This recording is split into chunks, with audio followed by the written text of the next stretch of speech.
I bet the IQ of our readership is higher than any other publication in America. I'm serious.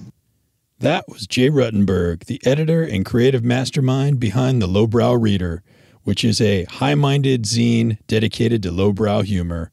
It's a one-of-a-kind. Jay's a one-of-a-kind. You're going to hear all about it. Just keep on listening. 2, 3, 4.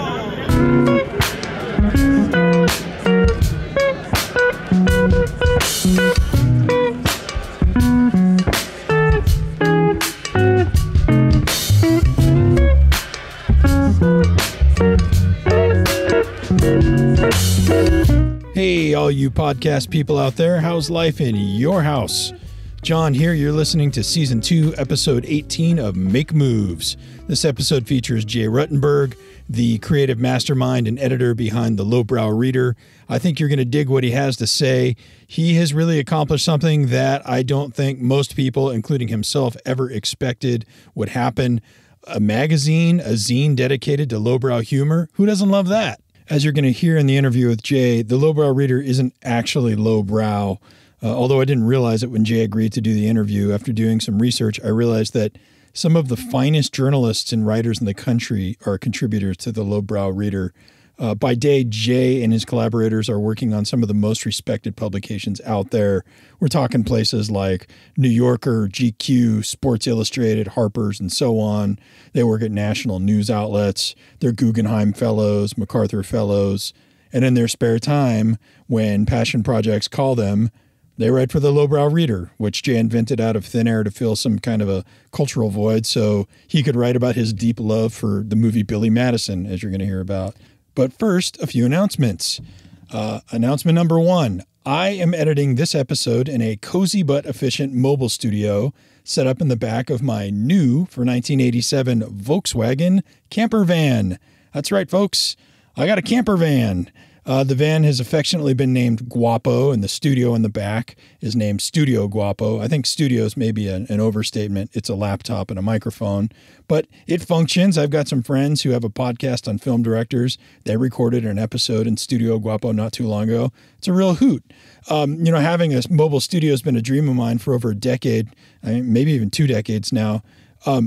Guapo is here. I have big plans for mobile episodes, road interviews, podcast road trips. If you see me out there on the road, wave and say hi. I'll be the guy who's doing 45 miles an hour up all the hills.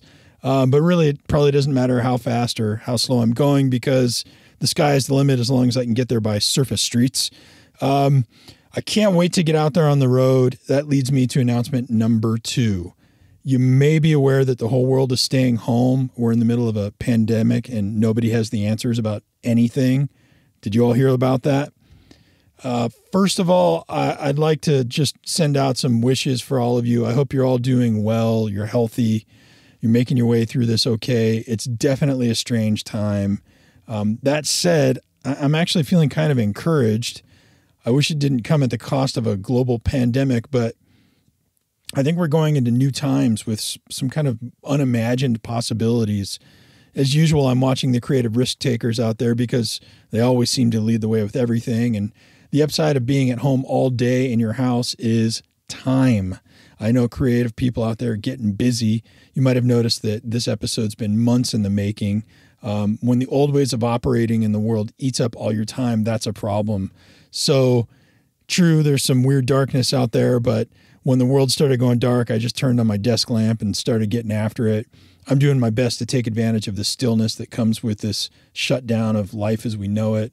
And, maybe there's no work to do, but there's work to do, if you know what I mean. I'm seeing a whole lot of new music being released. There's so many new formats of digital art coming out. There's so many new ways to communicate with each other and share ideas. I think that after we get through this darkness, we're going to have some kind of a renaissance. At least that's what I'm hoping. What do you all think? Are you holding up okay out there? Are you doing something creative? Are you just, holding on as tight as you can? I'd love to hear what you're up to. Please hit me up on social media and tell me your thoughts. You can search for Make Moves with John on any of the social media platforms. We'll be there. Well, actually, all of them except TikTok. I'm still wrestling with that. I don't really know what to make of it yet. Okay, some quick housekeeping. If you're new to Make Moves, welcome. Glad to have you here. Thanks for sharing your ears and attention with me for a little while. Please do subscribe if you like what you hear. Share it with some friends.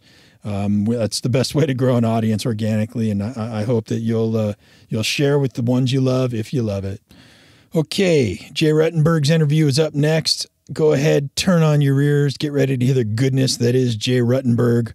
I'll check in with you about the halfway point, play some great music off of Drag City, a great record label, which you'll see has something in common with the Lowbrow Reader. And as usual, I'll see you on the other side for some closing comments at the end. Okay, happy listening. Hey, Jay, thanks for coming on Make Moves. Thank you for having me. You're in New York right now? Yeah, I'm in Manhattan at my apartment. Ah, okay, good. Well, I'm here in California, and between our two locations, there may be some background noise for listeners, but that's just the ambiance of the places we are, I guess. Well, there's a whole country between us. Yeah. Hey, you know what? They haven't been quiet yet. Yeah. Okay. So you are the visionary behind the Lowbrow Reader and the editor of the Lowbrow Reader. I guess going back to about 2001, there's been about, is that about the right time where you started? Yeah, the first, we sort of started conceiving it in 2000, and the first issue came out in the summer of 2001. Okay.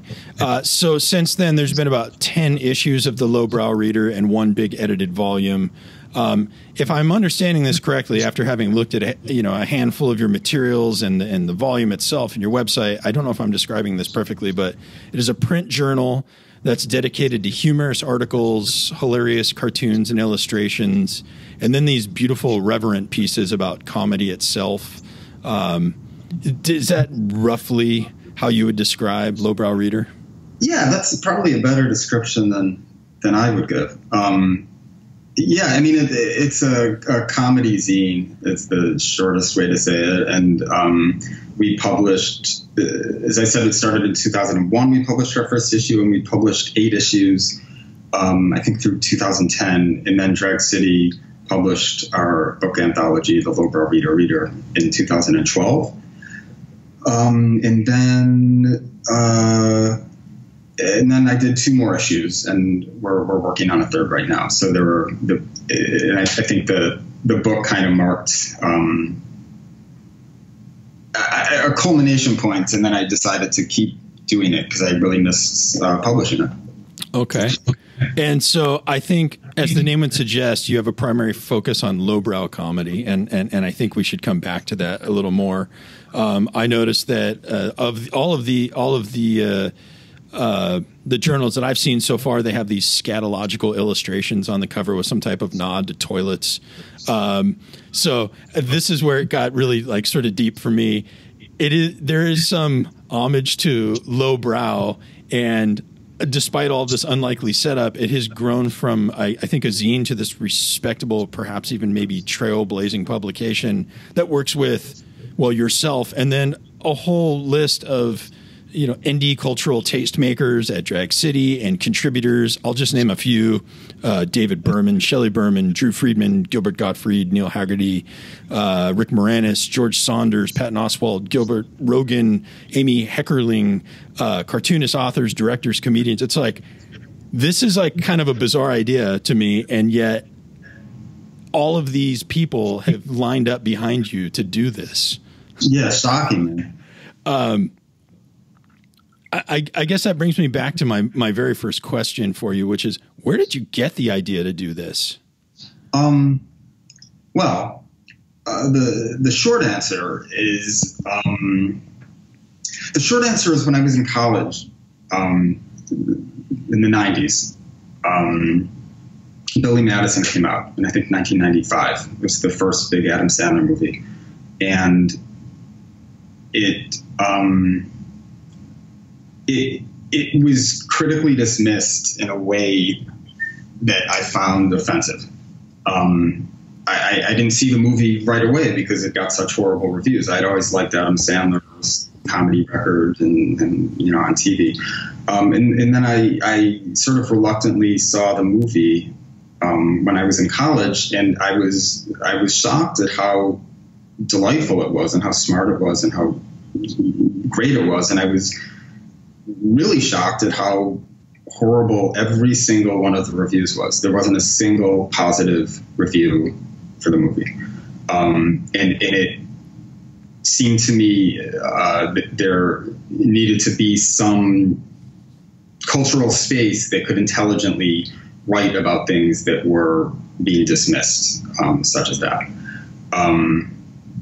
And I can't say I had the idea to do a zine right then and there, but when I did a few years later, it led me to this. And if you want the longer story, I could I could tell you exactly how I started it, but that might be it. Yeah, okay. Yeah, go for it. Okay, so I moved to New York in 2000. I moved here from Portland, Oregon, where I had been living for just a little over a year. And I moved to New York in 2000. My wife, or girlfriend at the time, now wife, was starting grad school at NYU. And I moved here without a job, or, I was 24. I didn't really know what I was going to be doing. And the magazine I had been working for in Portland, and I had been writing for it for years before that, when I lived in Boston and London for a time, and Chicago at my parents' house, was called Puncture Magazine. And it was a really, really, really wonderful sort of indie music magazine. And it had been published since 1982, I think. It started as a punk zine by a woman named Catherine Spielman, who, when I worked there, was running it with her husband, Steve Pinnell. And I was I was their first employee in the 18 years they were doing the magazine. It was a really inspirational, great magazine, and they decided to close it in 2000, right around the time I was moving to New York. And I wanted to, I don't want to say do something like Puncture, because Puncture was it was more of a magazine by the end than a zine.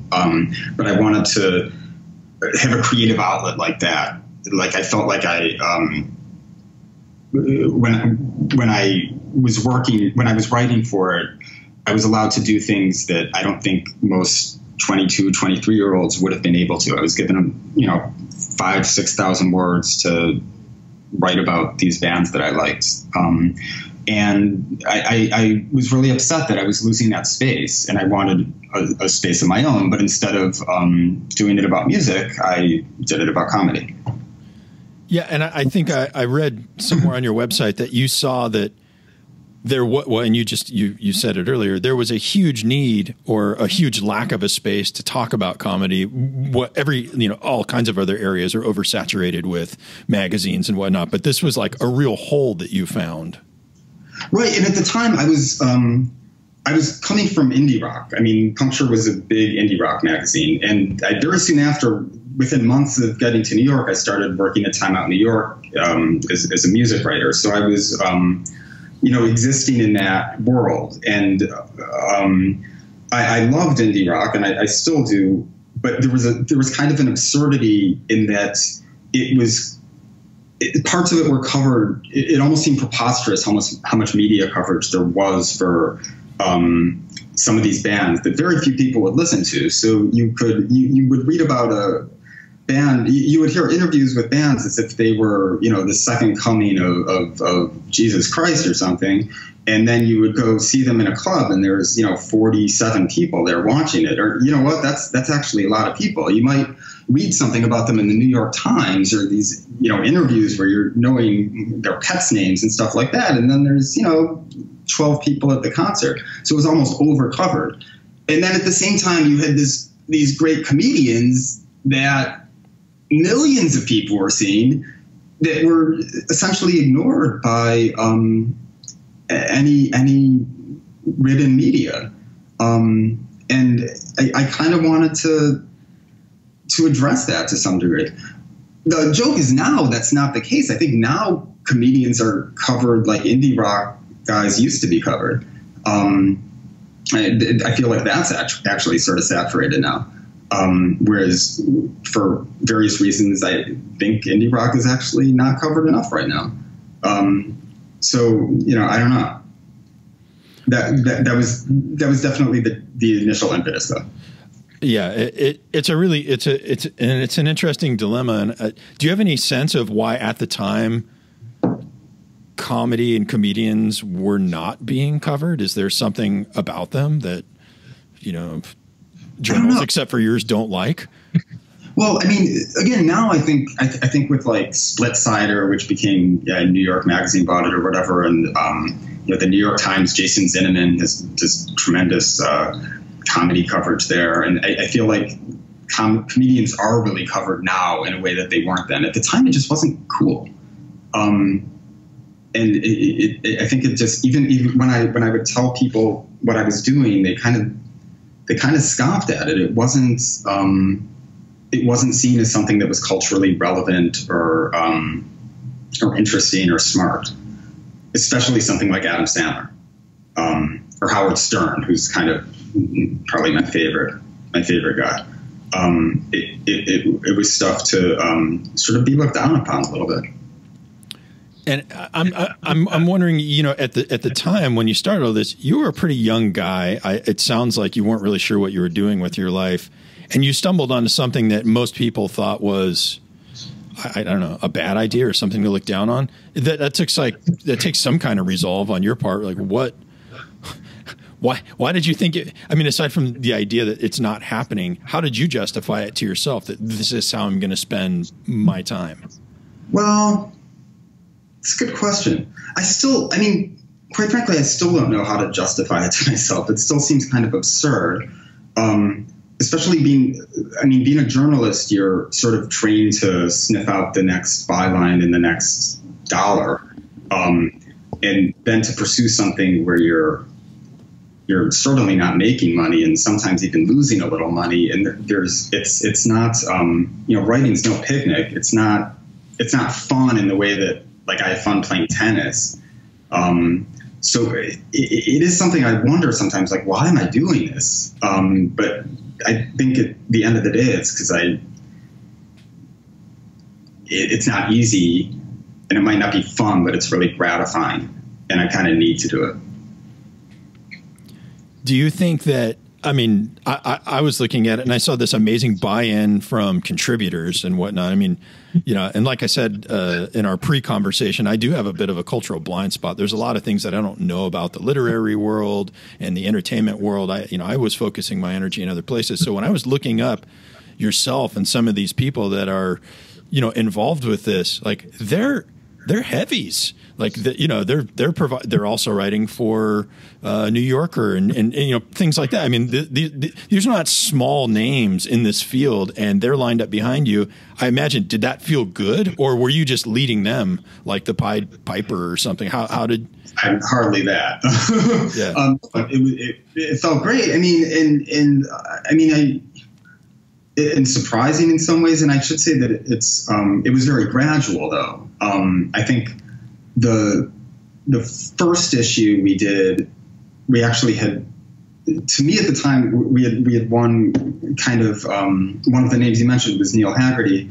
And he wrote a terrific article for the first issue about this magazine called Cartoons Magazine, which was like I think 1970s and 80s sort of Mad Magazine-esque publication about cars.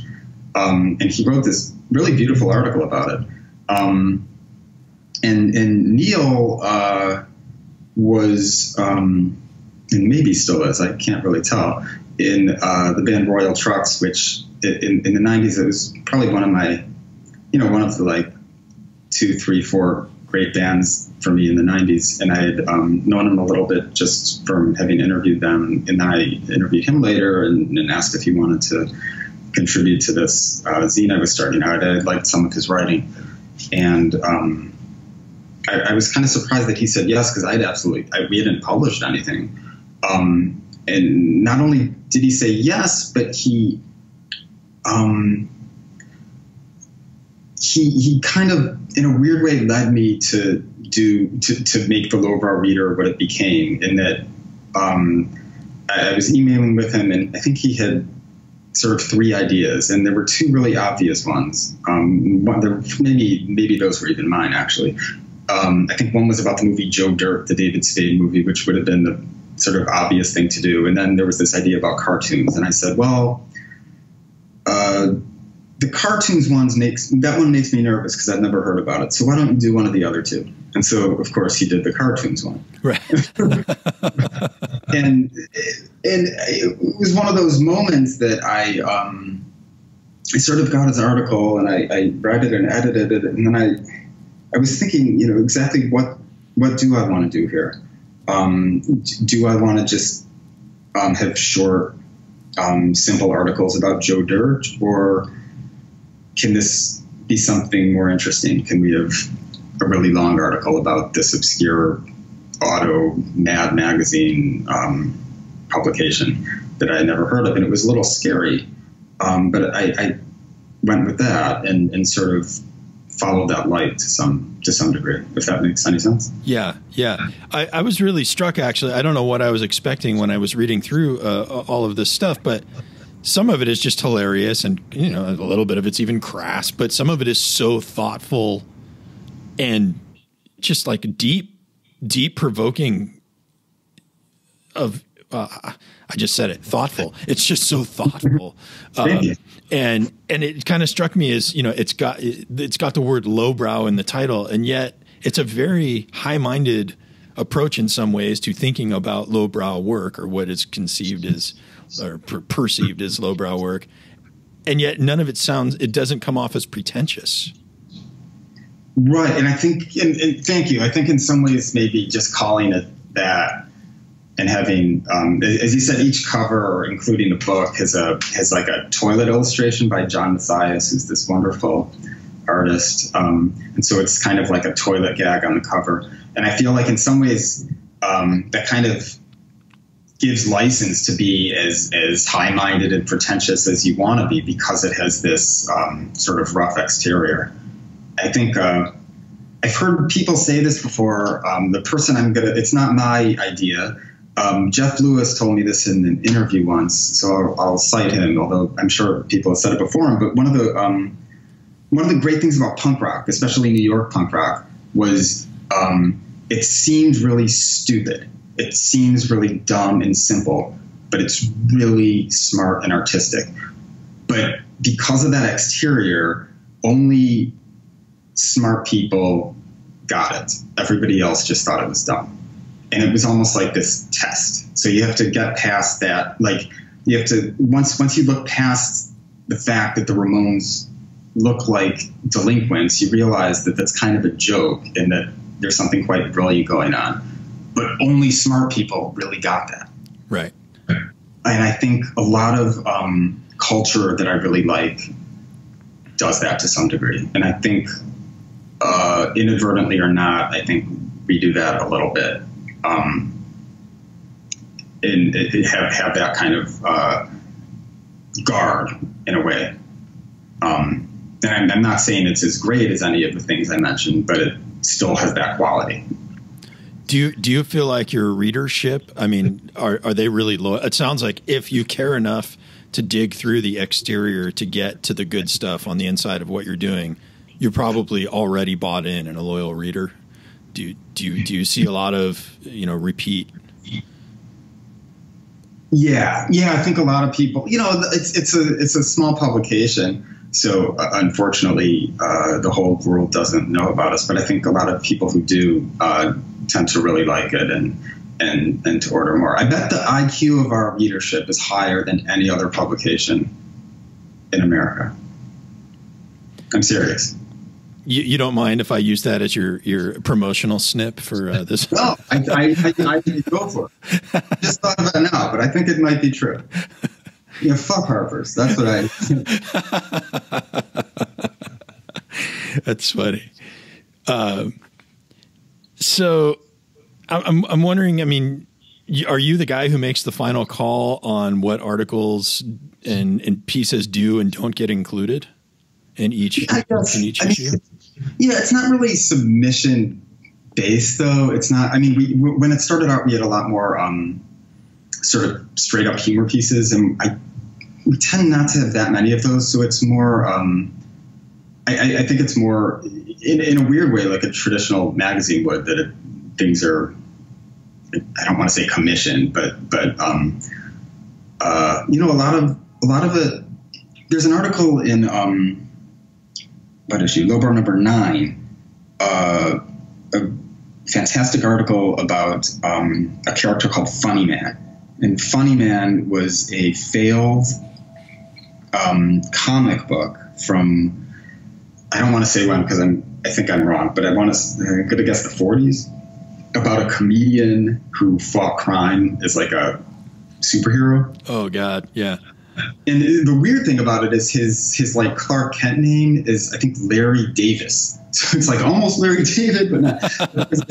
So we had this great article about Funny Man, and it's written by a good friend of mine who you might want to cut this out, but it's how I know you, is Paul Hirsch. Wrote it. I had been trying to get Paul to write for the Lowbrow Reader for, I think, like, I'm going to say a dozen years at that point. And I feel like there's a lot of people like that whether they're good friends or famous people who I don't even know, who I have been lobbying to contribute something for years and years and years and years. And then sometimes it pays off. And it's funny that sometimes friends take longer than famous people. I wonder why that is. I don't know. Maybe is they secretly hate me, whereas famous people don't know me. but you know, or sometimes maybe it's just easier to deal with strangers. I don't know. Yeah. Interesting detour about Paul, because yes, I know Paul and his wife Laura quite well.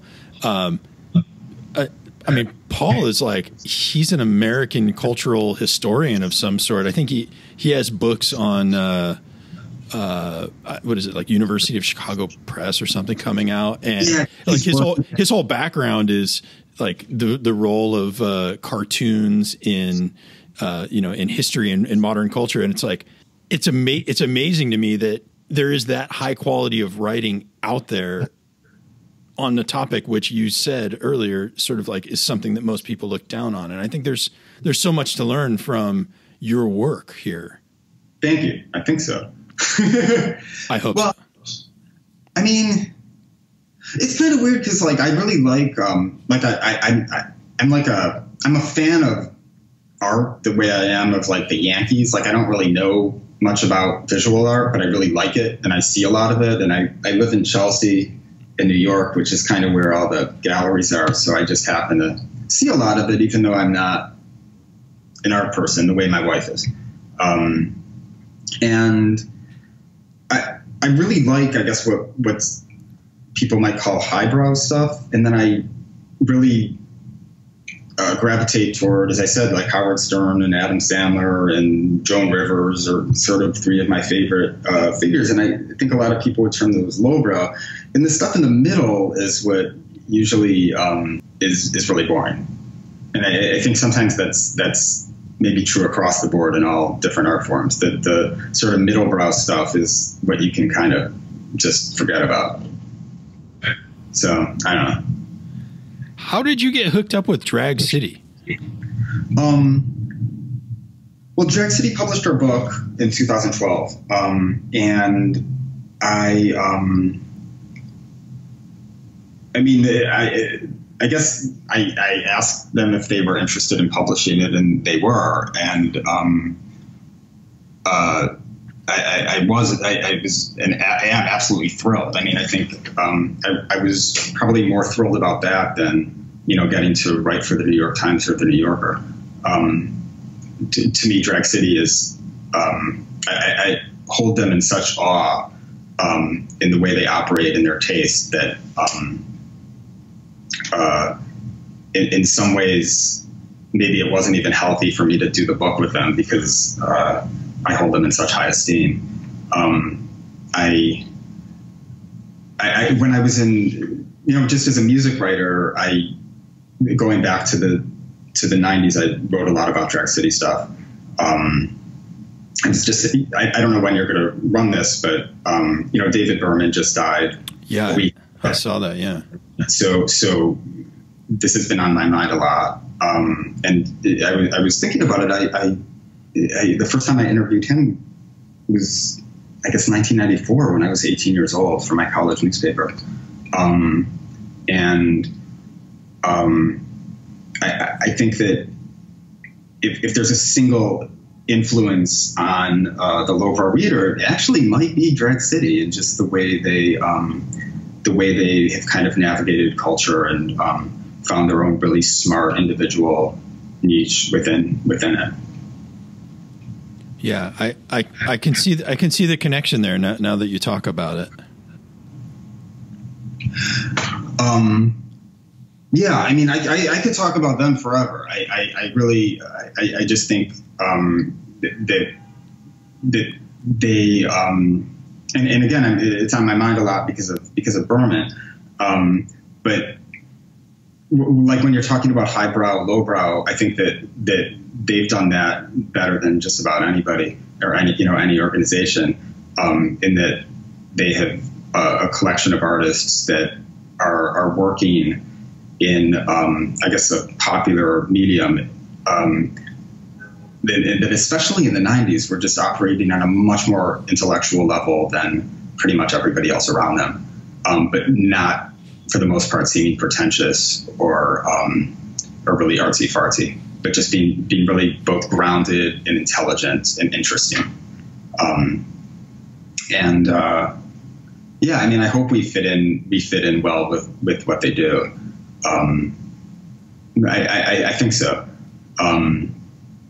But yeah, I mean, I guess I knew them to some degree from going back to the mid '90s, and Neil Haggerty having written a lot for the Lowbrow Reader, and then David Berman contributed a fair amount as well. I think it sort of was a very natural fit. Yeah. So when you're doing all of this work, I always love to ask people about risk, but what feels like a creative risk? You're already running a reader, a zine, or editing a book that is like sort of beyond what culture really accepted at the time. So, but seeing as you're willing to go that far out on a limb, then what feels like a risk to you? Well, that's a good question. I mean, I don't know about. I know as a journalist, it can be difficult to take a giant risk in something you're writing, especially if you. This isn't saying anything negative about any larger publication or editor, but it's just a lot of the job when you're a journalist, you don't want to cause agita for your editor. You don't want to be a problem because it's just slows everything down. And it's rude, and you don't want to be the guy getting in the way. So I think sometimes the tendency sometimes is to hold back and not be as adventurous as you might want to be within a particular piece, because you want to have a easy time editing it. You want it to go through, and you don't want somebody to get in trouble at work because of it. So there might be a tendency towards sort of stylistic conservatism, and especially now when you don't have that many outlets or that much space. Whereas doing something like this, I can look back to a few instances and things I was writing for the Lowbrow Reader that they came out much, I guess, deeper and weirder than I thought they were going to be when I set out, because you can sort of see where something takes you, and you have that freedom that you're really not going to get in most places. I'm kind of sometimes surprised that more journalists right now don't want to have publications like this, because it's a giant hassle to do them. It's very difficult, and it's an uphill battle, but it gives you a space to write that you're really not going to find anywhere else, unless you're one of the, in an echelon of writers that I'll probably never reach, or even come close to, and most people never do either. So I would recommend it to a lot of journalist to do something like this. In all of this, what do you think has been the most important lesson you've learned the hard way? You know what one is? As I said, I sort of the sort of original impetus for doing this was to write about Billy Madison, the Adam Sandler movie.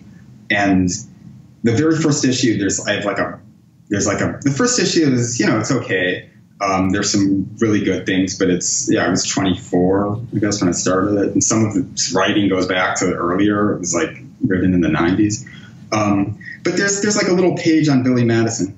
And then, in issue 8, and it's in the book too, I finally wrote the article about the movie that I had wanted to write. And so I wrote this really long article where I got to meet with Tamara Davis, the director, and I basically wrote the article I'd been wanting to write for 10 years about this.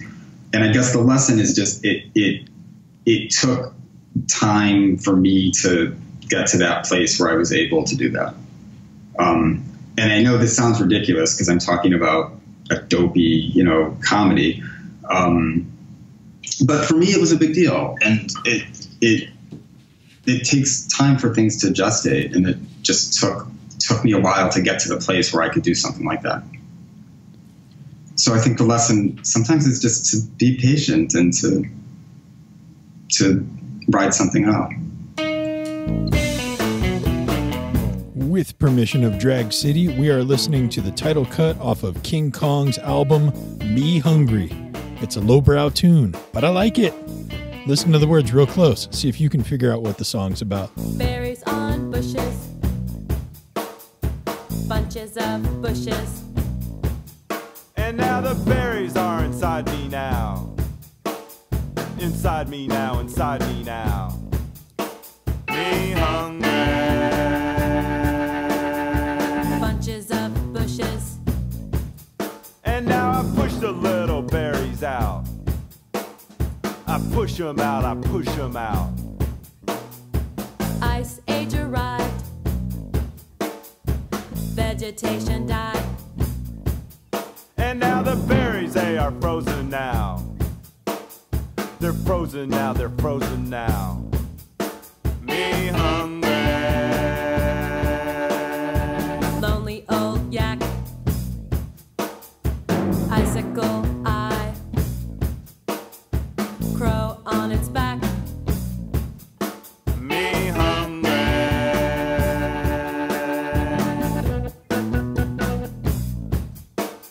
The yak, it stands before me now. Before me now, before me now. Me hungry.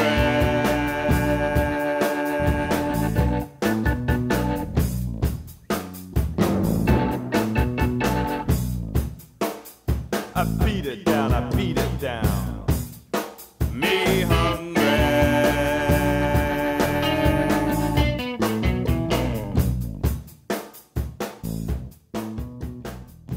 Have there been any big happy accidents? Yeah. One is actually the covers, as I said, it's each one. John Mathias has a toilet drawing. That wasn't the plan early. At first, the plan was to just have the very first issue. We were going to have a toilet drawing, and I met John through somebody else, and then he did such a good job. And when it came time to the second issue, I thought, wait a minute, what if we have a toilet drawing on every cover? That would be crazy. So we've done that, and it's been almost 20 years now. Now that's a happy accident to me. It might sound completely idiotic to most people. And another one is just meeting all these really talented people. I mean, I started it with my friend Matt Burby, who had designed the first issue all the way in the book and the one we're working on now, and he is just extremely talented in that department, even if he's not a professional designer. And then all these other just incredibly gifted writers and illustrators I've gotten to work with, a lot of them I were friends, but then some, like Mike Reddy, is somebody who's contributed to, I think, every issue since #2, I want to say. I met him through John, actually, who does the covers, and that's it just kind of something that spiraled into both friendships and really good sort of working relations with these very talented people who I didn't necessarily know when I set out to do this.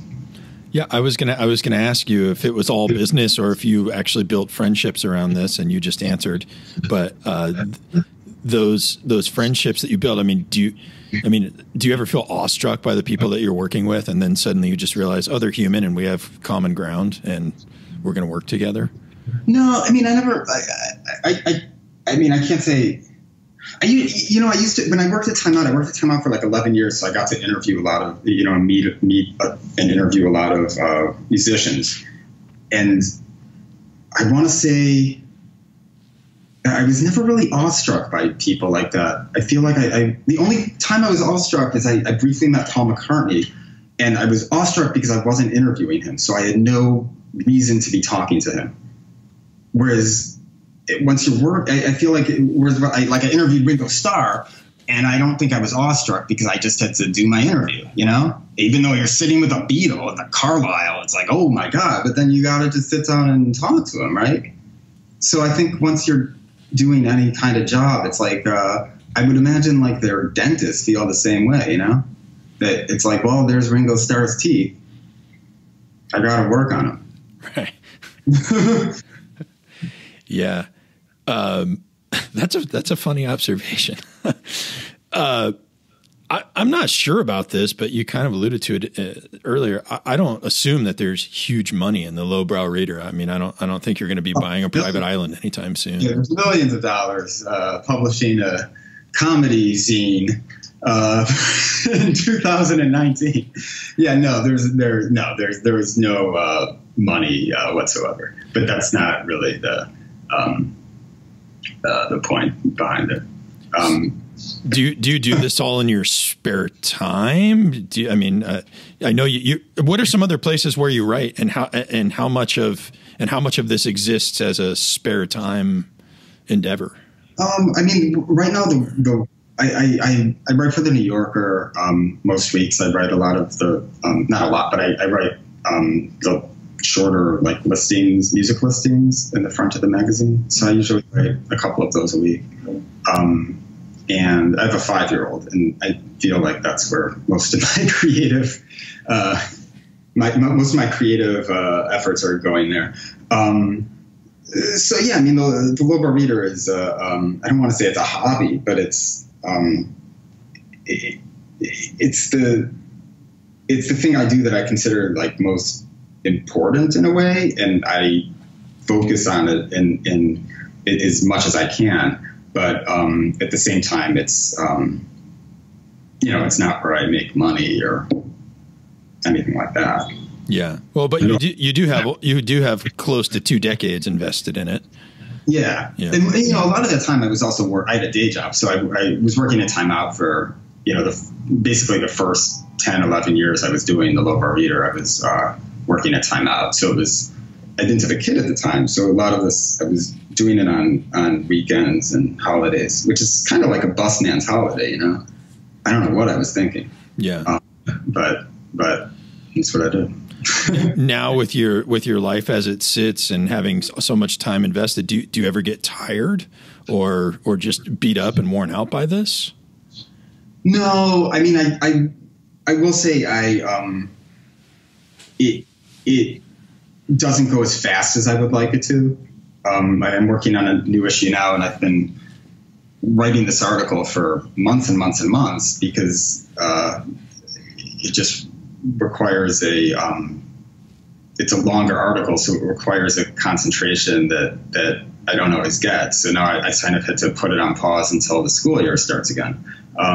So it's and the same with a lot of our contributors, because a lot of them are, I'm in my mid-40s, and I think a lot of them are about my age. So at some point, people started having kids and responsibilities, and so everybody's still does, I think, better work than we used to, but it takes longer because of, the usual commitments that everybody has that you don't when you're 20.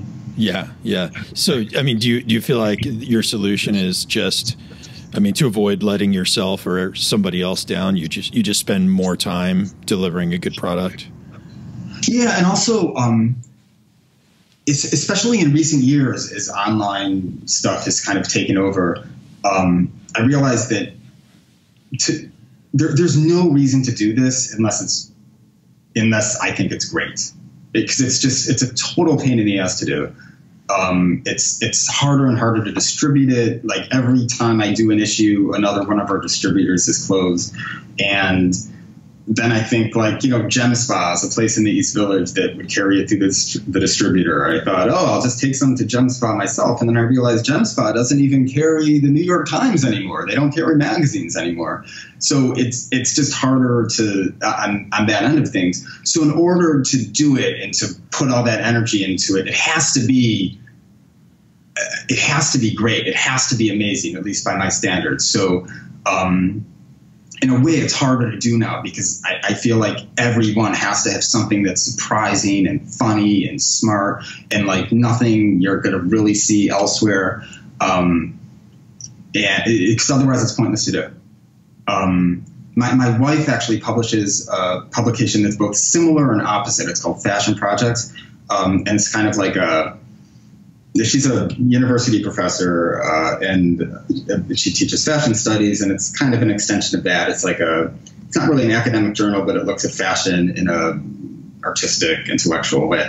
And it's kind of a similar thing in that it's like to do this now, the stakes have been raised so much that each issue has to be better than the last. Each one has to be really good, or else you're just totally wasting your time. So in a way, it's a good thing because you don't put out garbage.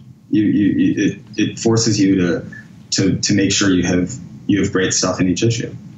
Seeing as you pretty much wrote the book on this type of a publication, it didn't exist before you, and it didn't exist in this field of humor and comedy. Right. Is there a yardstick that you measure yourself by, or is it just you have to feel good about it, or what are there certain key things that you're looking for before you think, yeah, I got this right, this is good? I feel like, I think it's just I feel like if I don't feel like it's one of the best issues I've done, I don't want to do it. But it's really just the competition is yourself. I would guess that's the way like a band that's been around for a long time feels. Like the Go-Betweens, like when they went to put out when the Go-Between, that was like the one great band reunion, I think, was the Go-Betweens, because they looked at this body of work they had and they said, if we're going to do this, it's totally pointless to do it unless it's fantastic. And it was. I guess everybody sets out to do that. The question is when you fall short and when you don't, and how you know. And there's no one to judge but you. So that's very difficult. Do you have you mentioned your wife and you have a child. I assume that, your life, like everybody else's, sooner or later it kicks you in the balls, and, you've got to get some support somewhere. What does your support network look like? Support, like my various psychiatrists and analysts, or my team of mental health professionals, or financially? I get any or all. I guess when things are tough, who do you call? But I guess when things are tough, it could be in your personal life or your business life. You don't need to give me their names or any specific details. But I'm just sort of curious, like, do you bottle up your concerns and just deal with them internally, or do you talk about this stuff with people? I bother my wife. I just drive her crazy. I drive my wife and daughter crazy, and that's my support. Yeah. It's I guess it's really it's a nice break that your wife understands this publishing world. Do you guys talk about that? We do a lot, and she we've been together for 20 some years, and I kind of work on fashion projects a lot, even though it's very much her publication, and I know nothing about fashion. I guess this is an audio interview, but you would be able to tell if you were looking at me. I am with hands, but they're up, but I'm really interested in her work, and I'm really interested in her publication. And so we do talk about stuff like that a lot. Also, just because because before I did the Lowbrow Reader, just having worked at Puncture, I'm just always in Time Out for that matter, and just always sort of cognizant of what can make a good little publication. In the way that I don't understand the internet whatsoever. I don't understand what works on it. I don't understand why people like it. I don't understand why a website is good and why a website is bad. I'm not saying that it's a bad thing. I just don't get it. Whereas I think I have an appreciation, at least, for print products. Yeah. I actually think it's charming that, you deliver hard paper copies. If you look on your website, it's not all of your content, redistributed through social media streams. You have this it reminds me of the old punk rock zines of, there's this document and you're going to hold it in your hands and you're going to look at it and you might draw notes on it and fold the pages. But I just think it's disarming, but it also, it makes it seem like so much more of what it really is. Yeah, and I'm a really big believer in print in general. I read the New York Times, I subscribe to the New York Times and the New Yorker, and I like small publications a lot. I think I don't know. I think it for something to just be online, I just can't really summon the energy that it takes to do this. It just kind of bores me. And I also think, if you just go to our website, which is, it's okay, and an article might be that we have up there might be good, but part of the interesting thing to me about the article, whether it's in the issues or the book, is what's around it. And so once something's online, it's kind of just out of context. And so the article itself might still be good, but I'm trying to think of an example. A couple issues ago, I wrote a long piece about Gilbert Gottfried, and then we were able to run because Gilbert's an amazing illustrator, and he and his wife let me run a couple of his illustrations. So we have the article, and there's an amazing illustration of Gilbert by Drew Friedman, and then after that, there's a spread of, a 2-page spread of his art. And when you see something online, you could read the article and that might be good, and you can sort of see the illustration, but you don't really, it doesn't communicate with each other as well. And then you also don't see that it's in this, it's almost like fake literary journal with a guy in the toilet on the cover. Right. And I just feel like it just sort of misses something for me. Yeah. Yeah, there is. Yeah. I understand what you're saying. As I was, researching to interview you, I was walking around the halls with, issues in my hand, and there's sort of no way to conceal that there's a lot of brilliant stuff inside of a hilarious cover. But it's almost one of the beauties of it is you can't really know what's in here until you open it up and hold it as a piece. It's sort of like an album versus a single. You can't really understand what it is. It's not an art form that is 500 words long. It is a concept piece that you hold in your hands. Although sometimes you get strange looks from people when you're in the hallways, but yeah, you look like a moron. There's just no getting around it. It's embarrassing to read. I don't know. I don't think so. I think you're going to be lowbrow chic. Eventually. Well, Yeah, I don't know. I like that. I like that phrase, lowbrow chic. Yeah, maybe we can use it as a hashtag in that giant unknown of social media. Or the lowbrow chics. Yeah. Is there anyone in your life who's really changed your life but doesn't know it?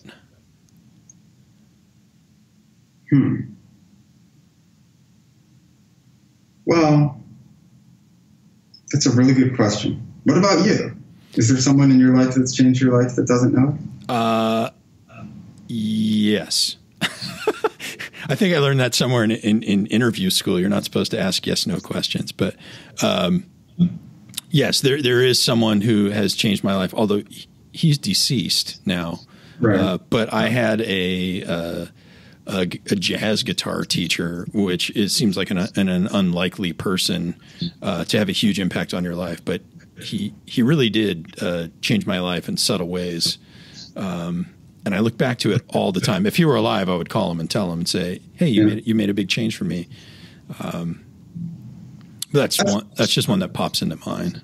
I've got one actually, which is actually now this sounds like some bullshit answer because I'm trying to promote something, but it's actually, this is what comes to mind is actually Gilbert Rogan, who I think you mentioned earlier. Yeah, he's deceased.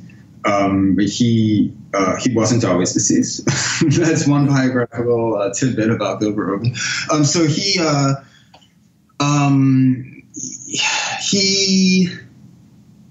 Jay Jennings, who's a friend of mine, he's an editor at Oxford American now, and I worked with him at Time Out. He has great taste in literature, and he wrote me an email years back saying, I wrote an article about the great undiscovered American humor writer. And for some reason, I thought he was talking about Charles Portis, because he had turned me on to Charles Portis. And then I was like, oh my God, I would love an article about Charles Portis. He said, no, this isn't Charles Portis. It's this guy, Gilbert Rogan. And he had written this essay about, he had sort of discovered the work of Gilbert Rogan, who had been, he had been the managing editor of Sports Illustrated in the 70s in the 80s. And I think Jay had briefly worked there then. And he had also published a ton of stories in the New Yorker. And then he published 3 books, a short story collection and 2 novels. And then he disappeared. He was working at Sports Illustrated, but his fiction just stopped. And Jay wrote this really beautiful piece about reading these books.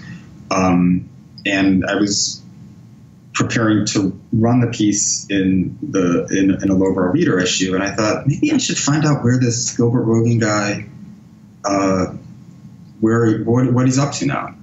And he was not deceased at the time, and that would have been a very different conversation. That would have been very difficult. Yeah. So I Googled him, and he had given a bunch of money to Barack Obama. I think this is like 2008 or 2009. And so his address came up, and he lived like 5 minutes away from me. So I wrote him a letter, I wrote him a fan letter, and just asking him if he had any unpublished stories, and saying that we were preparing to run this essay on him. And he called me back like a week later, a couple of weeks later. He was this older guy again. And I went over to his apartment. And at the time, he must have been in his late 70s, and he had this story called My Masterpieces, which was the short story that Roger Angell, I think that's how you pronounce his name, had rejected from the New Yorker back in the 80s. And Gil was kind of a cantankerous guy, and he was just furious that this was rejected, and he put it in a drawer, and he basically quit writing fiction. It was around the same time that he was ascending to the top of the masthead at Sports Illustrated. But anyways, he had this piece, and he let me run it. So we, in this Lowbrow Reader issue, we ran Jay Jennings' article about Gilbert Rogan, and then this great story, My Masterpieces. And I became friends with Gil, and got to spend a lot of time with him. And the way he changed my life. I don't know if this really answered your question, but it's an interesting story. So I'll just go with it. He died, I want to say a year and a half ago. He was in his late 80s at the time. And after he died, his step grandson Ring, sort of organized a little sort of memorial get together, in New York with some sort of media people who had known and loved Gil.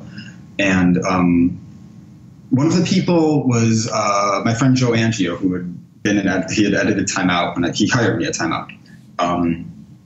And he had worked with Gil at some magazine, I can't even remember.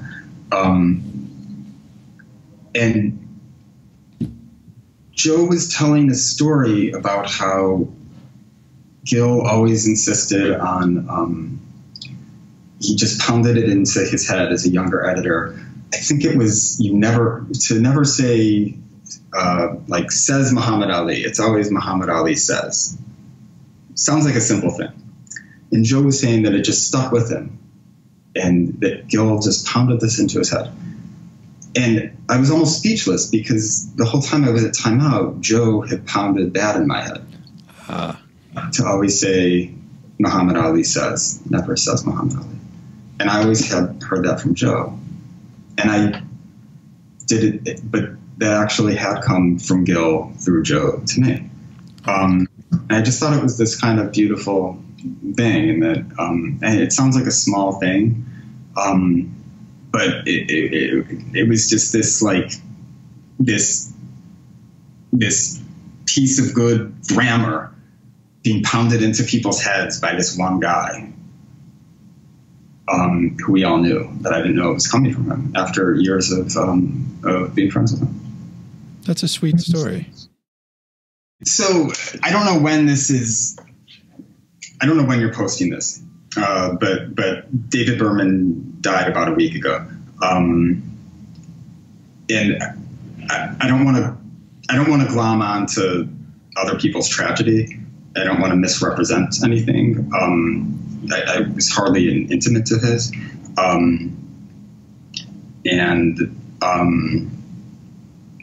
but I am, like a lot of people, really shaken by his death. I think I said before, I interviewed him for the first time in 1994 for my college newspaper, and I'm sure I didn't. Actually, I think he was the first person I didn't know who I interviewed. And then I interviewed him again a couple years later, and then I met him when I was at Time Out and had a longer sort of in-person interview with him. And he was also nice enough he contributed cartoons to the Lowbrow Reader for several issues and in the book. And I think, and again, I don't want to step on other people's tragedy. And I didn't know him very well, but he meant a lot to me. And his work meant a lot to me, like I think it did to a lot of people. And I think he was able to, he was able to, both in his writing, in his music, and his drawings, and his cartoons, which I think are very underrated. He was able to show a thought process that was completely distinct. It was completely unique. It was distinct from the way other people were thinking. And I think he actually was a genius. I think that he suffered as a lot of geniuses do. I think that his work wasn't fully understood. It still isn't fully understood, and I think will be in the years to come. And I think when you were speaking earlier about punk rock and about the Lowbrow Reader having a toilet drawing on the cover and then having stuff inside that hopefully is smarter than it might appear, I think he was a really wonderful example of an American sort of writer and artist who did that. He had this goofy band name. His cartoons looked like a maniac drew them, and he wasn't much of a singer, but then there was this care and thought and intelligence behind his work that very, very, very few people could match.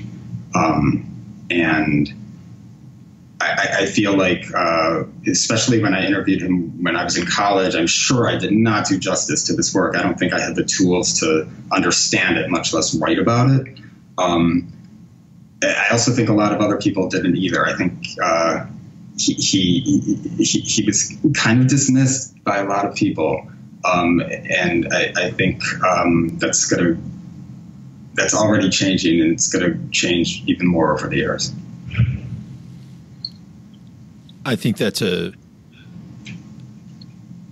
sweet explanation, and I hope that you and everyone out there who might be listening realizes that sometimes you can carry the lessons that people have to teach you, even if they aren't being recognized necessarily critically. I'm always surprised at how it is. It's people that maybe don't expect to be making huge changes in your life that somehow subtly do it just by being who they are. And it's yeah. Well, anyway, thank you for sharing that. Thank you. Well, okay. Let me ask you, where can people find out more about what's happening next with Lowbrow Reader? What should people be expecting, and where can they find out more?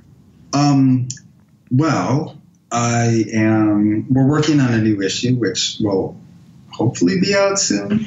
I don't know what soon could mean several years, but no, soon probably, I would say soonish. Okay. Our website is lowbrowreader.com. And it's, it's really more of a print publication. It costs $4 with shipping. If you've listened at this point, I don't make money on it. If you've listened this deep into this interview, I would just order it at this point. I would encourage listeners to do that. It is something, and the price point is not cost prohibitive. If you're out there listening to this on your iPhone or your car stereo, you can afford a couple of bucks for a copy of one of these. Yeah, and the book is available from Drag City or Amazon, whatever. I mean, yeah. That's and I think that the book is probably the best thing that we've done. It just is. I don't know if I understood what we were doing until the book came out and I could see the whole thing. And I thought, oh, this is what it is. If that makes any sense. It does. What are you hoping that do you have any new directions that you're hoping that Lowbrow Reader will go in? Or do you feel like you're just in a good vein and you need to work here because there's work to be done? Yeah, I don't know about new directions as much as, I always just want each issue to be better than the last one. And to have, and to have something that's really great and surprising. And yeah, I mean, it's not necessarily any new direction or anything like that, though. And I think that the issue that we're working on, hopefully we'll have stuff like that. So we'll see. I think it's going to be better than you expect.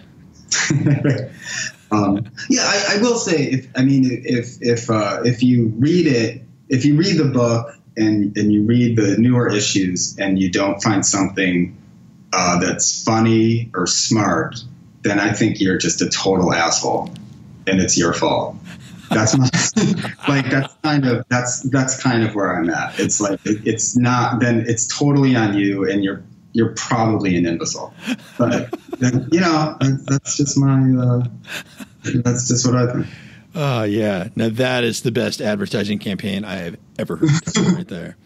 Well, hey, I really appreciate you coming on the show, Jay, and I hope we can keep in touch over time as new issues are released. And I'm really happy that you're doing this work. It takes people like you to do it. And thanks for taking some time to talk with listeners out there about how you do it, why you do it, and all of that. So thank you. I really appreciate it. I'm genuinely flattered that you would even want to talk to me about this, and thank you for all the really insightful questions. And I really mean that. That's very sweet of you to take the time with me. Oh, it's been my pleasure. Thank you so much. Thank you.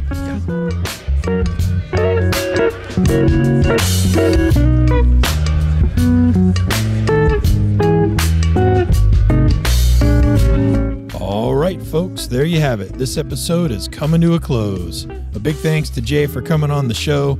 Please make sure to swing by makemoveswithjohn.com. Look for the blog post related to this episode, and I'll make sure to provide links so you can learn more about the Lowbrow Reader and the Lowbrow Reader, and also King Kong and Drag City.